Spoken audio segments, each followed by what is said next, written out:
I stood barefoot on the worn hardwood of my bedroom, the faint whir of a small fan slicing through the stillness. Greg, my husband, older, perpetually distracted, often absent on business, had been gone for days. Sleepless, I drifted in the humid haze, clutching an object far from innocent, a large, brightly colored toy, its soft buzz melding with the fan's drone as I stared blankly at the dresser. A sudden creak split the quiet, the door swinging open, and I flinched, the toy nearly slipping from my grasp. Ethan stood there, my stepson, all 23 years of him silhouetted in the doorway like a ghost summoned from the dark.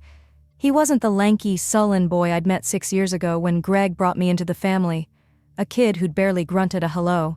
Now he loomed taller, broader, his dark hair slick with sweat from the night air, hazel eyes glinting in the dim glow of the bedside lamp. They flared briefly, snagging on my hands, then darted away, a flush crawling up his neck. Sorry, Ellen," he stammered, voice low and gravelly, frayed at the edges. "Didn't know you were up. Just need something from Dad's desk." My fingers fumbled, the toy thudding onto the dresser, my heart slamming so hard I swore it echoed in the room. "It's fine," I blurted, too quick, yanking at the hem of my thin nightgown, a faded cotton scrap I hadn't reconsidered until now. "Didn't expect you tonight." He shifted, hands jamming into his jeans pockets, his frame dominating the doorway. "Yeah, plans fell through. I'll be quick, grabbing some papers." He sidled past, careful not to graze me, eyes glued to the floor. I stood frozen, embarrassment clashing with a sharper, unnameable pang that rooted me in place. The air crackled, the fan's hum a taunting reminder of the moment that had just fractured the night. He slipped into the hall, and I exhaled, unsteady, my mind spinning. What had he seen? What did he think? And why did it claw at me so fiercely? Minutes later, his rustling drifted from Greg's study, papers shuffling, a drawer groaning open. I bolted to the kitchen, craving distance, and rattled the kettle onto the stove, the metallic clank a weak shield against the image of his startled eyes. At 47, I'd mastered solitude, tuned to the rhythm of my own company, but Ethan's abrupt arrival splintered that armor. He wasn't a stranger, yet tonight he felt like one.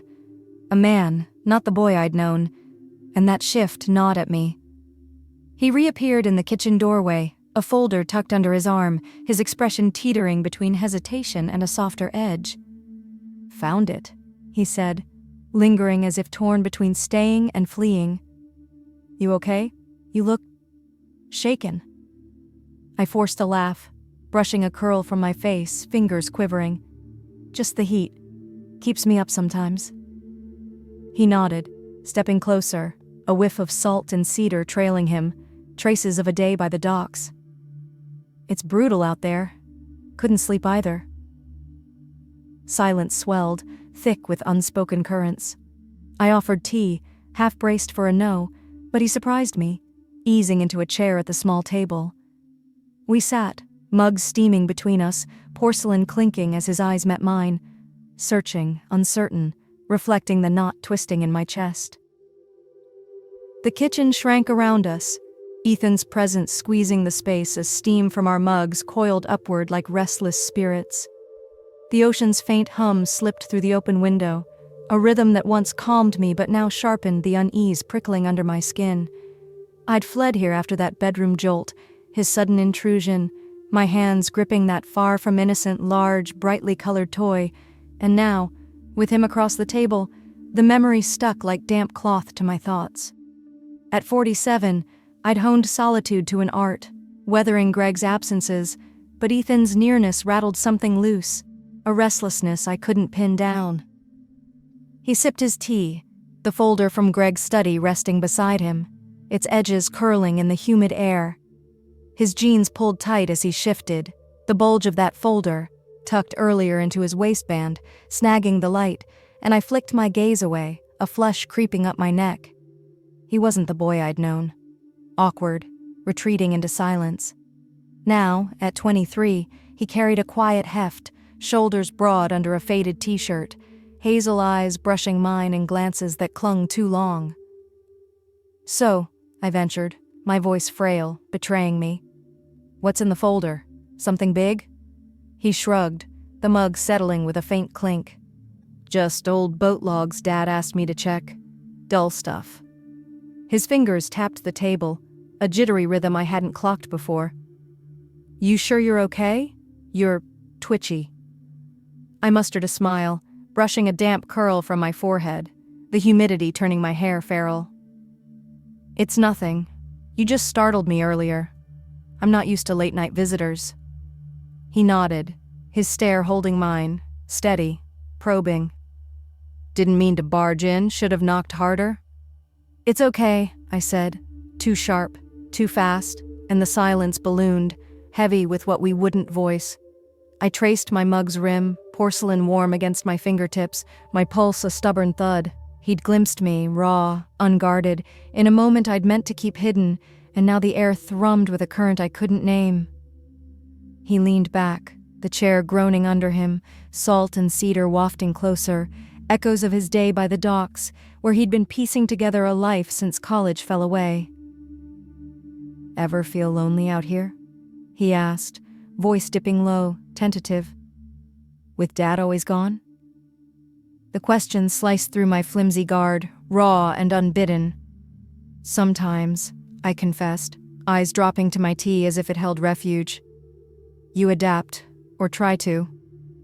He didn't reply at once, just watched, and I felt stripped, like he could peer through the fractures I'd mended over years.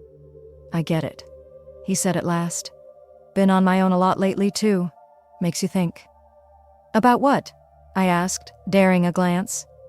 His eyes were open, unguarded, and for a flash I saw the boy he'd been. Curious, earnest, beneath the man he'd grown into. Stuff, he said, a ghost of a smile flickering, then fading. How things shift, how people do. The words landed, simple but weighted, and my chest cinched tight. I could have nudged us to safer shores, chatted about storms or leaky pipes, but I let the silence linger, let his gaze settle. The fan buzzed in the corner, syncing with the pulse in my ears, and I realized I didn't want him gone. Not yet. He drained his tea, setting the mug down with a slow, deliberate clink. Should head out, he said, but he stayed put, hands resting near mine, close enough to bridge if I dared. Unless, you'd rather I hang around? I swallowed, throat parched despite the tea. If you want, I murmured, barely a whisper, and his mouth ticked up, a spark, relief maybe, flaring in his eyes. He stayed. We talked, stilted at first, skimming the surface, fishing season, the town's seaweed tang after rain. But as time unspooled, the words flowed freer, and I caught myself laughing, a rare, unguarded sound, at his tail of a crab clamped to his boot. His laugh wove with mine, low and warm, and for the first time in months, the cottage shed its emptiness. When he rose to leave, folder under his arm, he paused at the door. Night, Alan, he said, voice soft, a thread of something more. I nodded, watching him melt into the dark. The latch clicked, and I sagged against the counter, hands trembling, his salt and cedar ghost lingering in the air. The heat bore down on the cottage the next evening, an unyielding weight that turned the kitchen into a haze of steam and shadow. I stood over a pot of soup I didn't crave, stirring absently as vapor coiled upward, clinging to my flushed face. Ethan had slipped away the night before with that soft goodbye, but his echo lingered, his low laugh, his steady gaze, the way he'd filled the silence. I'd barely slept, the memory of that far from innocent, large, brightly colored toy tumbling from my hands haunting me, his startled eyes a brand on my restless mind. At 47, I should have brushed it off, but my skin prickled with every rerun. A sharp knock jolted me, the spoon clattering against the pot. I wiped my hands on a dish towel, pulse ticking faster, and opened the door to Ethan, a toolbox swinging from one hand. His t-shirt hugged his chest, damp with humidity, dark hair plastered to his brow in a way that blurred the line between boy and man. I couldn't tell which he seemed more. Hey, he said, a faint grin tugging his lips. Heard the guest bath faucets dripping. Figured I'd fix it. I blinked, thrown. Oh, yeah, it's been a nuisance. You don't have to, though. He shrugged, stepping inside as I shifted back. No bother. Keeps me busy. I trailed him down the hall, leaning in the bathroom doorway as he crouched by the sink, movements deft and sure. The toolbox clinked as he fished out a wrench, and I watched, sweat slicking my skin beneath my loose blouse, the air too dense to cool. His forearms flexed with each twist, a quiet power threading through him, and I caught myself tracing his silhouette, the broad shoulders, the taut curve of his neck. He wasn't the kid I'd known anymore. Done, he said after a spell, rising and wiping his hands on his jeans. He turned, catching my stare, and held it a beat too long. Didn't need an audience, you know. I managed a smile, nerves sharpening its edge, brushing a damp strand from my face. Just making sure you don't drown us. He chuckled, a warm rumble that loosened the knot in my chest. Fair enough. Anything else need fixing while I'm here? The question dangled, light but loaded, and my pulse surged. I could have waved him off, sent him packing, but the cottage loomed too vast, too still, and his presence tethered me. Maybe company, I said, half in jest, then winced as his eyes softened, a glint of something new. Curiosity, perhaps, flickering there. Sure, he said, simple as that, and we drifted to the back porch, the ocean's murmur a steady pulse beneath the bruising dusk. Heat clung like a second skin as we settled into weathered chairs, a pitcher of iced tea between us. Condensation beaded on the glass, mirroring the sweat on my arms, and I poured, my hand unsteady. So, he began, leaning back, the chair creaking under his weight. You've been here, 5 years? 6, I corrected, sipping the tea. Its chill a fleeting balm. Since Greg. Feels like ages some days. He nodded, gaze drifting to the horizon, then snapping back. Gets old, huh? Him gone so much. It does, I admitted, startled by my own honesty. You adjust. Fill the hours. With what? He pressed, voice low, a dare lurking in it. I faltered, that toy flashing in my mind, and glanced at the waves. Stuff, I dodged, echoing his vagueness from last night. Work mostly. Keeps me occupied. He didn't prod, just sipped slowly, eyes locked on me. We talked then, of the docks, where he patched boats and wrestled nets, of the cottage, its quirks and groans. The words flowed smoother than I'd expected, laced with quiet laughs, and the tension from the night before eased, though not entirely. Night thickened, cicadas buzzing to life. He stretched, his shirt lifting to bare a sliver of tan skin above his jeans, and I looked away too late, heat flooding my face. You're handy, I said, nodding at the house. Good with fixes. Picked it up from Dad, he replied, a trace of pride in his tone. He's scarce, but he taught me that. Greg's name cut through the air, a stark reminder of the ties between us, stepmother, stepson, bound by a marriage fraying at the edges. But those ties blurred now, muddied by how he watched me, how I didn't flinch from it. Thanks for sticking around, I said as he stood, toolbox clanking faintly. It's nice, not being alone. He paused mid-step to the door, turning back. Anytime, Ellen, he said, voice soft, a whisper of intent. Then he was gone, the screen door slapping shut, leaving me with the echo of his words and a weight settling deep in my chest.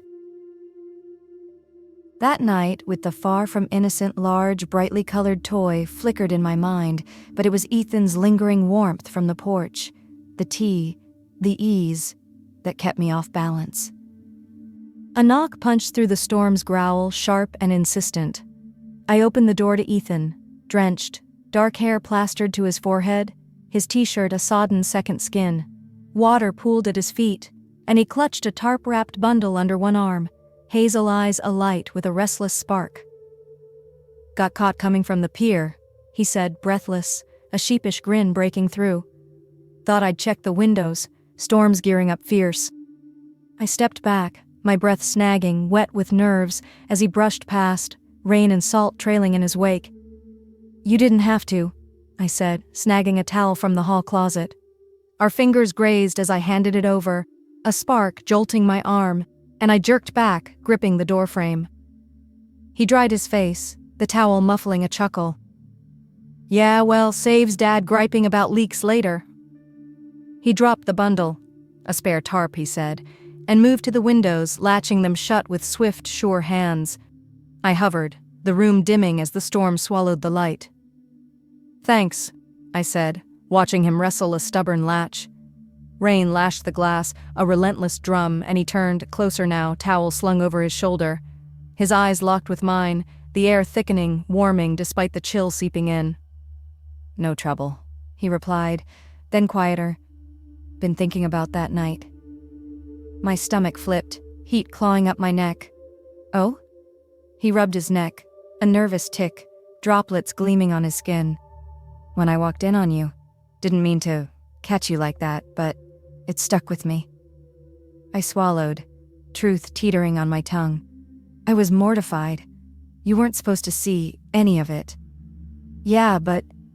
He edged nearer, the gap between us shrinking, voice dropping to a hush. "It wasn't just that. I felt something." "You?" The question stabbed through me, raw, unguarded, rain pounding the roof in time with my pulse. I could have dodged, laughed it off, but his honesty unmoored me. "Maybe," I whispered, faint against the storm. "I don't know what it means." "Me neither," he said, gaze steady, piercing. "But it's real." Lightning flared, etching his face, sharp jaw, soft lips, and a thread tightened between us, tugging hard. He stood still, waiting, and I knew I could retreat, preserve the lines, stepmother, stepson. But my feet held, hands curling into fists. "Ellen," he murmured, the words softer, reshaped, not a title, but a confession. I nodded, a shaky tilt, and he closed the distance, fingers brushing a damp curl from my cheek. His touch was tentative, warm, and I didn't pull back. The storm roared, but time stalled inside. His fingers lingered, grazing my jaw, and I leaned into them, breath hitching. "This is," I faltered, "complicated." "I know," he said, thumb tracing my chin. "Doesn't change how it feels." I met his eyes, searching and intimacy unfurled, fragile, undeniable. We stood inches apart, rain curtaining us in, and years of Greg's distance, my loneliness, began to slip away. His hand slid to my neck, a gentle pull, and I tilted closer, drawn in. Our foreheads met, breaths tangling, rain and cedar wrapping around me. "Tell me to stop," he said, voice rough, offering an escape I didn't take. "Don't," I breathed, and his lips brushed mine. Not a full kiss, a whisper of contact that shivered through me. We hovered there, the storm's fury mirroring my chest's chaos. His grip tightened, grounding, and I pressed nearer, fingers grazing his damp shirt, heat pulsing beneath. He eased back, just enough, eyes dark with unspoken weight. Desire, maybe fear. "Don't know what we're doing," he said, a faint smile flickering, "but I don't want to stop." "Neither do I confessed, voice trembling but firm. The words bridged us, deepening the raw, shared frailty that shrank the cottage to a haven. The rain softened to a patter, and he stepped away, hand dropping. "Should finish the windows," he said, but his tone vowed a return. I nodded, skin still humming where he'd been. The storm's rumble faded to a steady drizzle, tapping the windows like a restless pulse. I stood in the living room, skin still tingling from Ethan's touch, his fingers on my cheek, his breath a ghost across my lips. The air hung heavy with rain and unspoken weight, and I pressed a hand to my chest, steadying my breath. At 47, I'd thought my life's edges were set. Greg's wife, Ethan's stepmother, but those boundaries blurred now, smudged by his hazel eyes and that far from innocent, large, brightly colored toy that had sparked this unraveling. His toolbox clattered in the hall as he secured the last window, and my pulse raced, slick with heat, craving his return. The fire I'd kindled earlier snapped in the hearth, tossing shadows across the walls, and I smoothed my blouse, the damp fabric clinging to my skin. He stepped back into the doorway, t-shirt sodden, molding to his frame, dark hair dripping, chaotic. He paused, toolbox dangling, and his gaze snared mine, raw, unguarded, reeling me in. "Windows are set," he said, voice low, but he didn't budge, the space between us buzzing. "Storm's calming." "Good," I croaked, throat dry despite the wet air. I edged toward the couch, gesturing vaguely. "Sit if you want, dry off." He nodded, dropping the toolbox with a thud, and crossed the room in 3 strides, boots leaving faint, wet tracks. He sank onto the couch, leaning forward, elbows on knees, and I hesitated, then sat beside him, not too near, but close enough to feel his warmth radiate. Firelight played over his face, sharpening his jaw, glinting off faint stubble, and I looked away, hands nodding in my lap. "Ellen," he said, slicing the quiet, his tone soft, questioning. I turned, his shoulder brushing mine, closer than I'd gauged. "What you said, about not stopping. Mean it?" My breath hitched, his proximity dizzying. "Yes," I said, the word slipping free before doubt could snag it. "You?" "Yeah," he murmured, shifting to face me, knee nudging mine. "More than I figured I would." The confession sparked the air, and I felt the pull, fiercer now, unyielding. His hand hovered near my arm, then settled on my wrist, warm and work rough, and I let it stay, anchoring me. "This feels," he faltered. "Crazy, huh?" "Crazy," I echoed, a nervous laugh spilling out. "But real." My hand moved, unbidden, covering his, and his grip tightened, a silent pact. He leaned in, slow, giving me an out, but I didn't take it. His forehead pressed to mine, like before, but now his hand slid up my arm, tracing to my shoulder, then my neck. My skin prickled, alive under his touch, and I tilted closer, lips grazing his. A tease, a test. He exhaled hard, breath hot against my mouth, and I felt the tremble. His or mine, I couldn't tell. "Say if it's too much," he whispered, voice ragged with restraint, fingers threading into my hair. I shook my head, a small, urgent jerk, and closed the gap. Our lips met, soft, tentative, tasting rain and salt, then deeper, hungrier, as the levee broke. I clutched his shirt, damp fabric bunching in my fists, and he pulled me closer, hand splaying across my back. The kiss surged, dynamic, desperate, a tangle of need and discovery. His tongue brushed mine, a jolt that drew a gasp, and I pressed into him, the couch groaning beneath us. The storm dulled to a hum, drowned by my racing heart, the heat of his mouth. He pulled back, panting, forehead against mine. "God, Ellen," he rasped, hand cupping my face, thumb stroking my cheek. "Didn't know it had hit like this." "Me neither," I breathed, hands sliding to his chest, feeling his pulse hammer. I could have stopped, redrawn the line, but the intimacy roared, wild, reckless, binding us. His lips grazed my jaw, my neck, a slow burn that arched me into him, fingers digging into his shoulders. The fire cracked, a sharp snap that froze us, noses brushing, eyes locked. "We're really doing this," he said, half asking, half marveling, voice thick with awe. "Yeah," I said, shaky but sure. "We are." I tugged him back, kissing him, fiercer acclaim, and he matched it, hands roaming, one slipping to my waist, pulling me until I was half in his lap. His damp clothes seeped into mine, but I didn't care. All I felt was him, his strength, his heat, the way he held me like I was rare. The room spun, stepmother and stepson dissolving in the firelight, replaced by something truer, rawer. His lips brushed my ear, my name a whisper that shivered through me, and I clung tighter, the pull dragging us deeper into uncharted waters. Below is the edited version of Part 6 of your story, polished for readability, engagement, and narrative impact, while preserving your authentic voice.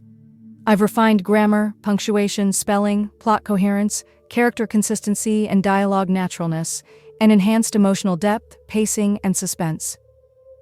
Part 6. The Breaking Point. Edited. Hook. My skin burned, damp with want as his breath seared my throat. Ethan's lips carved a slow, scorching trail down my neck, each kiss a spark that set my nerves ablaze. I straddled him on the couch, my blouse plastered to my skin, soaked by his rain-drenched shirt and the heat flaring between us. At 47, I'd thought desire like this was a faded whisper, lost to years with Greg. But Ethan's touch rekindled it, fierce and unyielding, erasing the lines of stepmother and stepson. His hands roamed, one splayed across my lower back, pressing me tight, the other knotted in my hair, tilting my head to bare more skin. My skin burned, damp with want, as his breath seared my throat, and I quaked, ensnared by his pull. I gripped his shoulders, nails biting into the firm muscle beneath his sodden t-shirt, and he groaned, a low, jagged sound that rippled through me. "Ellen," he rasped against my skin, voice thick with need. "You're driving me wild." His lips grazed my collarbone, teeth nipping lightly, and I arched into him, a soft gasp slipping free. "You're not keeping me grounded either," I breathed, hands sliding down his chest, feeling his heart slam beneath my palms. He eased back just enough to meet my eyes, hazel gaze dark and untamed, firelight glinting in their depths. A strained smile flickered, barely holding his restraint. "Good," he growled, and kissed me again, harder, a claim that stole my air. Our mouths clashed in a frantic tangle, tongues brushing, tasting rain, salt, and raw desperation. My hands fisted his shirt, yanking at the damp cloth, and he tore it off in one swift tug, flinging it aside. His bare chest gleamed, rain-slick, sweat-sheened, and my throat tightened, heat surging through me. His hands seized my waist, hoisting me fully onto his lap, legs bracketing his hips. I pressed against him, feeling his hard edges, and he groaned louder, fingers digging into my sides. "Tell me to stop," he rasped, lips at my ear. "If it's too much." "Don't you dare," I shot back, voice trembling but fierce, and hauled him back, kissing him with a hunger I'd buried deep. His hands slipped beneath my blouse, warm and calloused, and I arched into them, fabric bunching as he shoved it up. I broke away long enough to peel it off, letting it drop, and his eyes flared, raking over me. "God, you're stunning," he whispered, hands tracing my spine, reverent yet urgent. I shivered, fingers threading through his wet hair, tugging his mouth to mine. The intimacy surged, electric, raw, a breaking point we'd circled too long. His lips roamed my jaw, my neck, then lower, kissing a path across my chest that drew a gasp, nails scoring his shoulders. The couch creaked, the fire's glow paling against our heat. I rocked against him, sensing his tension, the way he held me like I might slip away. "Ethan," I breathed, his name a plea, and he looked up, gaze piercing, seeking consent. "Yeah?" he murmured, hands stalling at my hips, thumbs grazing the skin above my jeans. His control frayed, matching mine. "Don't stop," I said, leaning in for a softer kiss, a vow. His grip tightened, hauling me closer, and the kiss deepened, a slow smolder flaring wild. He eased me back onto the cushions, hovering above, and I pulled him down, craving his weight, the realness of this. His lips brushed my ear, my name a jolt that shivered through me, and I clung on, hands mapping his back. The muscle, the dockside scars. Rain faded to a murmur, drowned by our ragged breaths, the soft scrape of skin. Every touch, every kiss propelled us past reason, past doubt, into a space that was ours alone. He paused, breathless, forehead pressed to mine. "I've wanted this," he confessed, voice low and torn. "Longer than I should have." The word struck, a shock, a thrill, and I cupped his face, searching his eyes. "Me too," I admitted, letting the truth spill, and his smile, small, bare, melted my last reservations. We moved as one then, a rhythm of need and trust, the breaking point not just crossed but shattered, leaving us exposed, entwined, unstoppable. Ethan's weight pinned me to the couch, his bare skin ablaze against mine, drowning out the faint drizzle beyond the windows. My blouse and his shirt lay strewn aside, relics of the pull that had fused us, and now his hands roamed, steady, certain, mapping my waist, hips, thighs with a hunger that mirrored mine.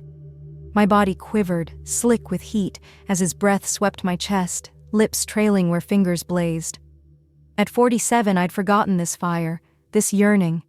But Ethan, 23, my stepson, had unearthed it, and I yielded to its tide. I clung to him, nails etching the contours of his back, muscle flexing beneath my touch. His mouth reclaimed mine, a deep, devouring kiss that snatched my breath, and I arched into him, craving more, his heat, his strength, the way he made me feel vividly alive. "Ellen," he growled against my lips, voice a rough hymn. "You're everything." The words sank deep, raw and sacred, and I tugged him closer, fingers twisting in his hair. "Don't stop," I whispered, voice trembling with want, and he didn't. His hands dipped lower, deftly unfastening my jeans, and I lifted my hips, aiding their slide. Cool air kissed my flushed skin, but his touch warmed me instantly, palms gliding up my legs, sparking every nerve. I kicked the jeans free, and he paused, eyes dark and dilated, drinking me in. "You sure?" he asked, voice gravelly yet tender, one hand on my thigh, the other braced beside me. His restraint shook in his frame, a man teetering, and I nodded, reaching for him. "Yes," I breathed, fingers hooking his waistband, tugging at his jeans. "I want this. I want you." The confession snapped his leash, control, hesitation crumbling, and he kissed me, fierce and possessive, shedding the last of his clothes. They thudded to the floor, leaving us bare, unshielded. He shifted, settling between my legs, and I gasped at the press of him, raw and real. His lips roamed my neck, my shoulder, a slow burn building as he moved, and I wrapped my legs around him, drawing him in. "Ethan," I murmured, his name a lifeline, and he groaned, hands gripping my hips, steadying us. "I've got you," he whispered, forehead to mine, and then he moved, slow at first, a careful slide that shuddered through me, breath-catching. The sensation flooded me, tender yet urgent, and I met him, sinking to a rhythm both fresh and faded. The couch protested beneath us, creaking faintly, lost to our sounds, soft gasps, ragged moans, the quiet friction of skin. His pace surged, fueled by the need thrumming between us, and I gripped him tighter, nails marking his back as he marked me. Heat coiled tight in my core, and I arched, chasing it, lost in him. His power, his warmth, filling voids I'd carried too long. "God, Ellen," he groaned, voice fracturing, and I felt him quake, balanced on the brink with me. "Let go," I gasped, hands framing his face, pulling him into a kiss, all teeth and tongue, a crash of trust and desperation. He didn't hold back. His rhythm turned wild, deep, and I broke, a wave of release crashing through, my cry muffled against his shoulder. He followed instants later, a guttural sound tearing free as he tensed, then collapsed, his weight a grounding force anchoring me. We lay entwined, breathless, air thick with sweat and rain. His heart pounded against my chest, echoing mine, and I traced lazy circles on his back, savoring his damp skin, the aftershocks rippling through. He lifted his head, eyes soft, searching, a dazed smile curving his lips. "You okay?" he murmured, brushing hair from my face, his touch gentle after the storm we'd shared. I nodded, my smile shaky but true. "More than okay. You?" "Same," he said, leaning to kiss me, soft, lingering, sealing what we'd forged. The intimacy wasn't just the act, it was this afterglow, the way he cradled me, fragile yet fierce. I curled into him and he draped an arm over me, pulling me close. Rain tapped outside, a steady counterpoint to our slowing breaths, and I shut my eyes, basking in his weight, the truth of us. Stepmother and stepson faded. What we were now was two souls who'd found something real, raw, amid a stormy night's chaos. The rain had dwindled to a soft drizzle, its gentle tap against the windows a lullaby over the quiet of the cottage. I lay sprawled across the couch, Ethan's arms slung over my waist, his bare chest pressed to my back, our skin still warm and damp from the storm we'd unleashed. My limbs ached, heavy with release, a sweet exhaustion that seeped into my bones, and I traced idle patterns on his forearm, marveling at the feel of him. Solid, real, a man who'd once been just a shadow in my life. At 47, I'd thought my days of reckless passion were long gone, but Ethan, 23, my stepson, had rewritten that story in a single night.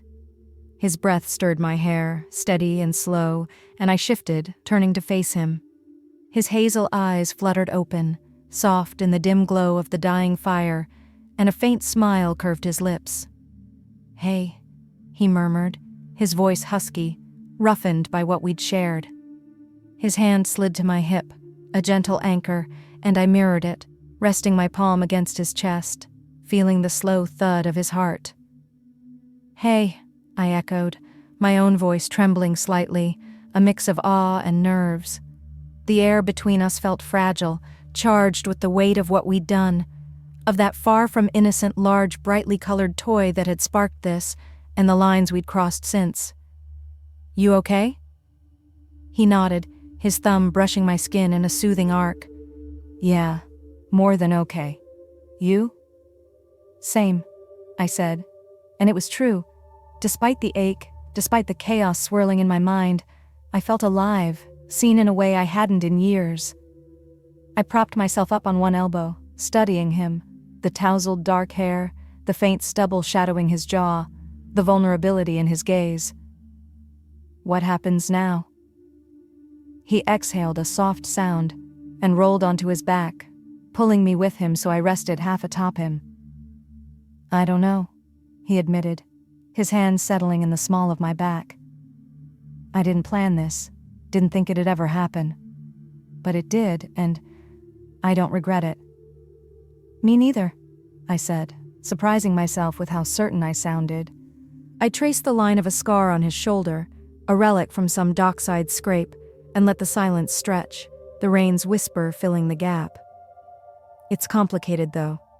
Greg, the town—" "Yeah," he said, his jaw tightening briefly at the mention of his father. "Complicated's an understatement." He turned his head, meeting my eyes. "But I meant what I said. I've wanted this, wanted you longer than I let myself admit. Doesn't matter what anyone else thinks." The confession hit me, a quiet thrill laced with guilt, and I pressed my forehead to his, breathing him in. Salt, cedar, us. "I didn't see it coming," I murmured. "Not until that night. But now, I can't imagine going back." "Then don't," he said, his hand sliding up to cup my face, his thumb grazing my cheek. "We figure it out, together, one step at a time."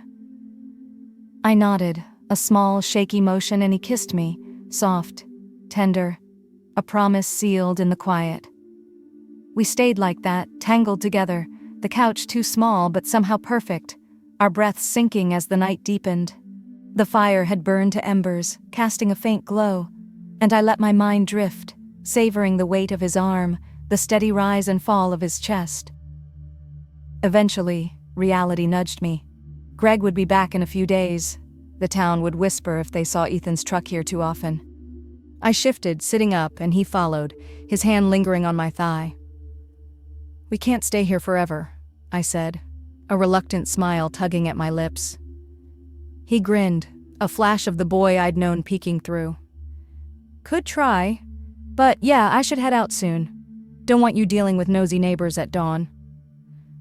I laughed, the sound lightening the weight in my chest, and we disentangled ourselves, gathering our scattered clothes. He pulled on his jeans, still damp, and I slipped into my blouse, the fabric cool against my flushed skin. We moved to the kitchen where I poured us water, something grounding after the intensity, and leaned against the counter watching him drink, his throat working in a way that stirred me all over again. "Thanks," he said, setting the glass down, and stepped closer, brushing a stray curl from my face. "For this. For us."